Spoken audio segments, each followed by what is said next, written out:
Dude, that looks perfect. Okay. Frick, sorry that took so long. I like that little I paper. know the contraption. It's pretty far. Alright, now you ready? I'm ready. Nerdy? No, No? Okay. I'm ready. Alright, well, first of all, I wanted to introduce you. So this is Reid Bright, Yeah. owner, operator of... Clean Start roll-off services. Mm-hmm. So how did you mainly get started with that? What was your initial, thought process? What was your initial conviction that you wanted to start with that? So I initially got started with doing dump runs, junk removal. Mm-hmm. I started around Corona time, right as Corona hit. You know, I was in high school at the time and everyone was at home and I was just like trying to figure out something to make extra money. I worked at Culver's at the time too. Oh, nice. So I was like, how can I make extra money? What should I do? Yeah. And I literally scrolled on TikTok and I found it best side hustle No for way. teenagers and stuff. And I was like, Yeah. okay. Like I kind of pushed it on the back burner at the time. Mm-hmm. And then I got really big into flipping stuff. So I Yeah. started with dirt bikes and then I went Did you into do couches cars. ever? You ever do couches? You know what? We do couches now. Okay, sometimes. yeah. Because Like, Ryan, do you watch Ryan Pineda? Yeah. He talks about that all the time. He's like, if I ever lost all my businesses, that's what I would go back to doing. I know a It's lot of flipping people do, couches. especially in the industry I'm in. Mm-hmm. A lot of people recommend it. Like, because, Yeah. you know, someone will have you remove a really nice couch and you're like, someone would buy this. Yeah, especially free stuff too. Even on Facebook Marketplace and stuff. Yeah. I see a lot of couches on there. Yeah. Yeah, but then once I got into the flipping, I got a truck and I was initially gonna flip it and I was like, this is kind of a nice truck. I should Mhm. figure out, keep this and figure out a way to justify it. Yeah. So then I just started posting on Facebook, Yeah. dump runs or, junk removal services and stuff. And then I grew from there, got a trailer. And I was like, there's only so much you can make from just doing junk removal and dump runs. So how can I expand Maximize it? Right. So then I got into the dumpsters and all the roll-offs and stuff. Yeah. That's So I nice. got a junk removal division and then we're doing the roll-offs. So. Dang. So how many employees do you have working with you? Right now I just got helpers mainly Okay. on my junk removal crew. Like we just did for our flip home with Andreas. Mm-hmm. We just did a full clean out on that. I had two Yeah, guys I on saw that. the stuff in there with a lot of. Yeah, it was pretty. lot of It actually stuff. wasn't that bad. It looked a lot worse on camera. Yeah. And going in it, it'd been Did it vacant. smell bad? Dude, it'd been vacant for I think 2 or 3 years. It was just Ugh. walking in there was mice crawling over your feet. Ugh. Like, Did you find poop or anything mice poop? Or, oh yeah, everywhere. Ugh. Yeah, it was a pretty crazy That's story. so The nasty. dude's son had overdosed on fentanyl, Oh. and in the room, Oh my god. and so he just was just left it, Yeah. the whole house. Holy Yeah, it was crap. pretty crazy and That's creepy. sad. But yeah, I had a crew out there. We actually knocked it out pretty fast. They got it done pretty fast. So, and then Andreas had some people help too. Mm-hmm. And then, so yeah, Dude, that's it's 2 dumpsters. Yeah. And That's not that bad. then, it wasn't bad at all. I thought this is going to take way more into dumpsters. And then, no. Yeah, you guys pack it to the top basically, huh? Yeah, pack it to the fill level. Dang, that's pretty sick, dude. So what services do you offer? I know you offer dump runs and all of that. What is your go-to price wise for that type of stuff? So right now, it mainly just depends on the Weight, size. right? Yeah, the weight Yeah. and the size of the load. Right. I'll normally have customers just send me a picture Okay, yeah. and we'll go from there. Yeah. Or even sometimes if it's a whole house, like that flip home, Mhm. you'll go there, walk around, do a simple walk around, and then Yeah. shoot a price Yeah. from. But obviously, it can change. I feel Just- once you've been doing it a while, you just kind of know what's going on. in your Yeah, head it when took you're me a pricing little it. bit to be able to accurately price out jobs. Because just from the picture, it's a whole different game. Right. Then when you get there, you're like, I'm losing money on this. Yeah. That's happened to me a couple times. And I had to make myself Yeah. grow a pair Mhm. and just be like, all right, I had to explain the situation to the customer and be like, just based on the picture, it's a complete different thing once you get in person. So Right. I'll have to charge a little extra. I feel that's one thing a lot of small businesses struggle with is they don't know where to price it because they don't want to overprice it to where the big big corporations can price it at, but they also want to price it to where people will buy it, but then to where they still make a profit too. Yeah. So it's really different. That's the hard thing in this industry right now, is just because what I like to say is the lower 90% is so saturated, but once you're in the top 10% of like service-based businesses, that's when you really thrive.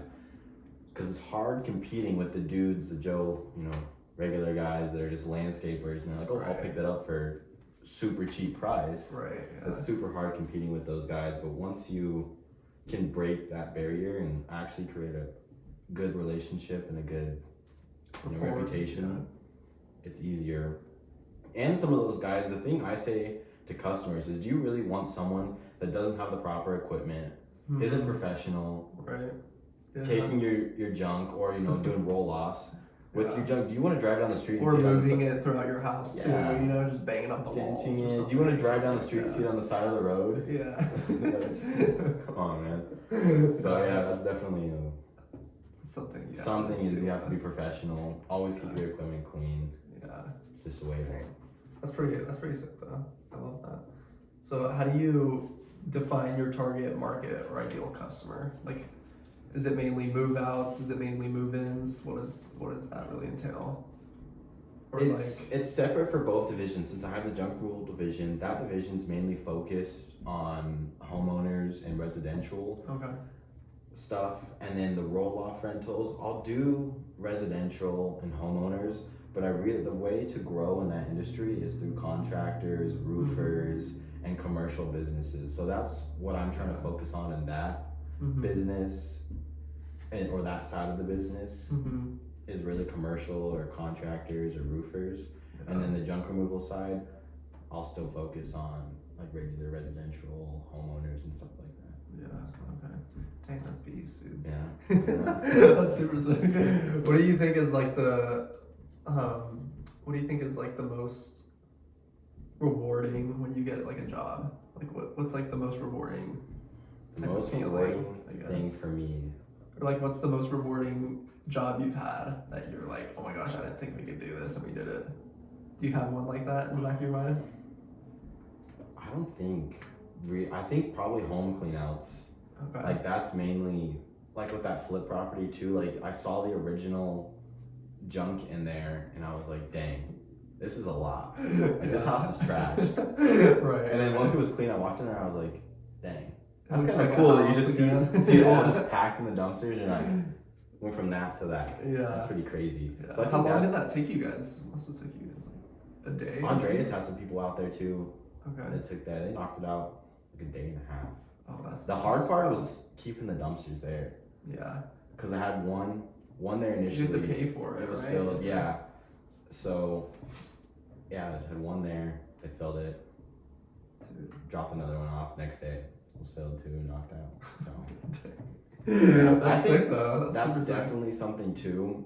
Once we're getting more into the flips, I want to expand into that, or having a separate crew mainly focused on cleaning out the flips we get. Because I have the dumpsters, I have the crew. Yeah. So I think once we start getting a couple a month, we can focus. Just annihilate it. Yeah, just focus on that. That's sick. Pay yourself. Yeah, I love that. I love that. Do you have like, how do you stay competitive in your niche market? Because I know the way I try and do it, one thing I have a benefit though is because I'm young. Right. A lot of it's decently saturated around here, but a lot of the people are like veteran owned. They don't do it. They don't focus too much on it. They'll do it as like a side gig or something like that. For me, it's something I focus on all the time. Okay. So I'm always trying to find leads, always trying to find new jobs or something like that. And I just try to be a little bit different. Yeah. Like I said, always clean equipment, always professional, well dressed, interact with the customer, perfectly respectful. Talk to them in their eyes. Yeah. Yeah, always look in the eyes. Smile. Stuff like that. So I think just simple things like that is what'll set you apart from just regular, guys that are doing it on the side, just busted up trailer, showing up, like 6 guys getting out. Just super ratchet. Yeah. I think professionalism is just. Yeah, it's definitely key. Yeah. the main thing. Because I mean, I know if I were wanting to hire someone, I wouldn't want to hire just like a junk removal person. Yeah. you want someone clean who's knows what they're doing, you know. So that's cool. Yeah, a lot of people. I honestly don't even tell many people. Like when they ask me what I do for a living, I'm just like, I like work at McDonald's. Yeah. Like I legit just tell people like random stuff. Yeah. Just because at first it was like, I got so many weird looks. Like, oh, that's what you do. I'm like, there's a difference. There's a difference between. Right. My goal isn't just to create another job. My goal is to be an owner. Mm-hmm. And foresee everything or overwatch everything in the business. Yeah. I'm not in service-based businesses and blue collar. Anyone can remove junk. Anyone can do landscaping. Anyone can do roofing. But it's businessmen. If you're a businessman, that's where you can really succeed and grow the business. Yeah, and be like an entrepreneur. Yeah, and figure out ways to grow and not just stick to that service forever. Yeah, then you just hire everyone out and then you don't have to do anything. That's the goal. That is the goal. How has the business evolved over the years and what key milestones have you achieved? That was like... So I started probably a little over a year ago right now. Okay. And then the first milestone was obviously probably my first job, which I way underbid. And luckily the lady was nice and she knew I underbid it. Oh. It was my first. So did she like tip you pretty well? Yeah, she tipped me like a lot over what I quoted. Yeah. And I got there and I was like, what did I just get myself into? But yeah, she was really cool. I think definitely the first job was really awesome. And then just seeing it grow, whether I got my first trailer and then, now into the roll-offs and being able to get to the point where I can hire, helpers or things like that. Yeah, that's super nice. With me. Yeah. Let's see. What strategies do you use to attract and retain customers? The main thing I use is standing out. That's so what I try to do. How do you stand out though, like compared to other people? Always well dressed, like I talked about before. Always well dressed, really respectful. Nice truck. Right. Always, just simple keep it things clean. like that. Keep it clean. Keep it simple. Yeah. Have you ever heard Kiss? Yeah. Yeah. Something stupid.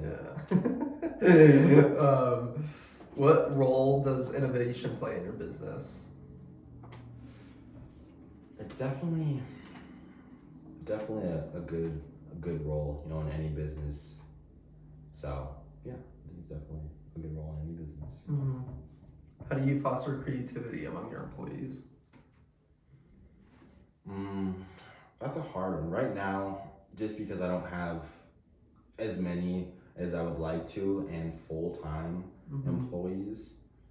But I always try to, whenever I have helpers or things on projects like that, I'll always tell them or try and show them how they should interact, kind of follow my footsteps, just so we can leave a good overall experience for the customer.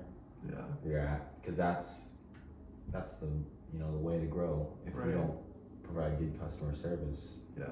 Do you have like a screening process kind of when you're hiring someone of like what you like? Right now, or is it kind of like you come up with it as you go along? I think in the future, once I hire more full-time people and someone to actually take over what I do, more interacting with customers, I definitely will. But right now, I'm just like, I have people I know or people from previous jobs that I know are like semi have a brain. I'm like, okay, this guy can work. So even friends too, I'll be like, hey man, I got a job. I'll pay you. I need help on it. I know you can do it. And even at one point I had a guy that was basically I was gonna have him take over my position. And I had trained him. He was beside me all the time. Wow. But that didn't work out. So next one. Keep going. Yeah. How do you measure your success and track key performance? Like, do you have like charts of like when you did a sale or like, you know what I mean? Like, how do you measure how well you did throughout a month? Do you like write it down? So the main thing I use right now is QuickBooks. Okay. And that is like such a key thing with helping me track. That's from sponsored, profit. by the way. No, I'm just kidding. I wish. But yeah, I think QuickBooks is the main thing. Whether it shows you your profits, what you did this month. Mm-hmm. So that's definitely a big thing. I try not to focus on the numbers too much. Yeah. Even though it is cool, Can be focus on the numbers. discouraging a little bit. Yeah, sometimes I'm like, I hit this, but can I do it next month? Can I double that next month? Yeah. Like, right now my goal is if I can do like 10K profit a month, I'd be pretty pumped about that. Especially with the roll-offs now, because I just started that about like 2 months ago. Mm-hmm. And they've taken off pretty good. So, but I'm just focused on reinvesting every single thing. Yeah. So. Yeah, that's super cool. Let's see. How do you handle customer feedback, both positive and negative?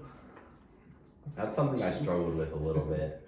Yeah. Because, well, in this, it's not, since we're a service-based business doing junk removal and the roll-off rentals, it's not really, it's pretty easy to get customer satisfaction. But a couple times I've had like customers be like, oh, or actually only one time really, I've only got a customer like, oh, I think it was with the roll off, and they're like, you left a couple scratches. Can you explain what a roll off is to the people? So a roll off is basically if you go to like a commercial business, normally in the back of the business, there's a big dumpster. And they call it a roll off because the way you remove it is it basically just rolls off of your trailer or your commercial truck. So that's why they call it a roll off. Okay. So a lot of people I didn't even know that, so I wanted to don't know what a roll off is. I said for the people, but it was really for me. Yeah, it's surprising a lot of people don't really know what a roll off is. Yeah, I've never even heard of that term before. So yeah, I just call it like dumpster roll off. Yeah, it's the same thing. That's good. You've only had one negative customer. Yeah, surprising. That's why I try and focus on it. Yeah, that's really good. Let's see. What steps have you taken to ensure a positive company culture and employee satisfaction? By just setting a good example. Because like I said, right now I don't really have enough full-time employees to really contradict how we do that. Providing a good experience. But when I do have helpers and stuff like that, I just try to have them mirror me and set a good example. Positive. Come on, guys, we can get this done. Smile. Yeah. Stuff like that. Just be genuine. Yeah. I feel like it's so hard for people our age to just be actually genuine with people and just speak with good intentions and actually care about what they're talking about and listening to them. I feel like that's really lost in today's generation. Definitely. Sad. All right, let's see. How do you approach environmental responsibility with your business? Environmental responsibility, what do you mean by that? Like, do you recycle most of the stuff you take, or do you take it to a landfill? Like, how do you make sure to stay clean and ensure that everything's going well? So right now, most of the stuff I deal with is mainly straight up trash or stuff that needs to go to the landfill. But every once in a while, we'll have a customer be like, this is a pretty nice item. Would you be able to take it to Goodwill or White Elephant or something like that for me? So that's definitely something always willing to donate. Yeah. Because it saves space for me in the trailer. Yeah. It saves a dump fee. That's true. And it's a write-off. Write-off. Yeah. Yeah, there you go. All right, let's see. Can you tell me about any partnerships or collaborations like this one for your business that you've done in the past? Honestly, this is basically the first one. Really? And I know we've been planning, we talked about it a while ago. Dude, because you guys were really the first people I ever met in business. At Triple Play. Yeah, we met. That was probably a year ago now or so, right? Something probably that. It was November, I want to say, of last year. Yeah, September. Or October, November, because it was around Christmas time. I remember. Yeah, I was pretty fresh still in the business around that time. I guess I'm still fresh right now, but yeah, you guys were the first. I always saw business groups, and the more and more I got into it, I was like, the way to grow is a network. If you can have a good network, like you'll succeed and grow faster. But I was like, I didn't really know how. Yeah. And I saw like one day on my Facebook, it popped up. It was like business meeting for Saudita at Triple Play, and I was like, I'll try it out. I was so nervous. I was so nervous. That's where we met though. That's super cool. Yeah, and that's then I met funny. you, and then Cade. And, yeah, you, Cade, everyone, and then you guys talked to me in the multifamily from there. Yeah. And you went to the investor meetup. Yeah, and then I started going to the investor meetups, and then I met more people, and then more people, and more people, and now. Dude, that's so sick though that I'm your first collab. I feel is. so stoked on that. It's so gnarly. Yeah, that's so cool. Oh my gosh. Let's see. What are your future plans for your business? Like, what is your ultimate goal? I know you said to oversee everything. Is that something that you see like happening in the very near future, or something that you see kind of far away since you don't have like consistent employees right now? What is your thoughts on that? Right now, the next, we're in 2023. 2024 is really the year I'd like to be able to oversee everything. Mm-hmm. That's the year, even until now, until like December, I see the most growth happening for me, being able to actually hire full-time employees. Yeah. And then next year, I think I can just take off. And Yeah. be able to oversee, be more focused on, growing rather than in the business exactly. Right. Dang.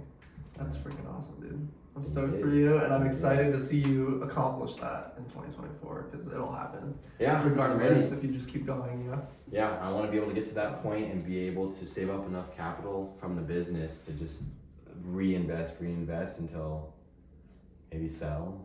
Yeah. Start Really? doing You think multi- about selling it, really? I think I would. Yeah. I think I would. If I can clear out for a good bit, because my end goal is multifamily. Yeah. Like apartment buildings, that's my end goal. Yeah. If I can get like 500 to 750, Yeah. I feel like I'm good. Yeah. That's enough to retire. I mean, if it's profitable business though, it'd be hard to sell though. Yeah, it depends. I say that right now, Yeah. and in the future I'm like, nah, I'm gonna Yeah. it's But it's so making good. you 10 grand a month, or whatever the business is doing. Like 8 figures. Yeah. Yeah. I think in the future, definitely. Just depends. It's definitely possible. Dude, I know a guy that you could hire low key that's probably gonna quit his job. And he's built too, so he has no problem lifting anything. He works out like every day. Yeah. Yeah. Well, soon. Yeah. Soon I'm hoping to be able to get some full-time positions and be able to have more time to grow and focus on So what days or what like times do you work? Because I feel like it's 24/7. Yeah. 20%. Yeah, but like I feel like it's like super like just sporadic, huh? Like would you say it's sporadic to where like do you schedule the things I throughout try the and week? or schedule is it- them. I do mainly, I do the scheduling, I guess, every single day. Yeah. Normally we stay like about 5 to 7 days booked out. Okay. Wow. So Holy crap. So all week. Yeah, Yeah. basically over and over. Then it just restarts, and then I get last minute calls, and then yeah. So you just take everything basically that you can get your hands on, like all the customers, pretty much. For the most part, I do. A couple times it'll be like jobs I'm like, honestly don't want to do this. Yeah. I honestly don't want to do this. So like I'll call another That's when it'll be company. nice to hire people out, Yeah, because then I can just be like, send them like, I don't want to do this. Mhm. Go take care of this. Yeah. So yeah, I've done those a couple times, but for the most time I just take on Yeah. everything and just scrunch it all together Yeah. and try and manage it all. Dude, that's sick though. Awesome. Well, I mean, that's all of my questions I have for you. Do you want to say a 30-second clip real quick? A little commercial for yourself? I was talking about this honestly with my partner Andreas. He was like, dude, you gotta have A 30-second pitch. Yeah. pitch. And Yeah. he told me he was gonna come up with one, so I haven't come up with one yet. Okay. So next time Okay. we'll get my We'll pitch just in. say your name and say your company and how people can reach you. So my name is Reid Bright. I'm the owner of Clean Start Roll-Off Services. You can reach me at 520-269-3707. Let's go, dude. Thank you so much for coming, No dude. problem. I It was appreciate awesome, it. man. Let's Yeah, get it. I'll have to do it again. Yes, sir. First collab. I Let's know. go. I'm stoked. Hopefully we were in frame. It wasn't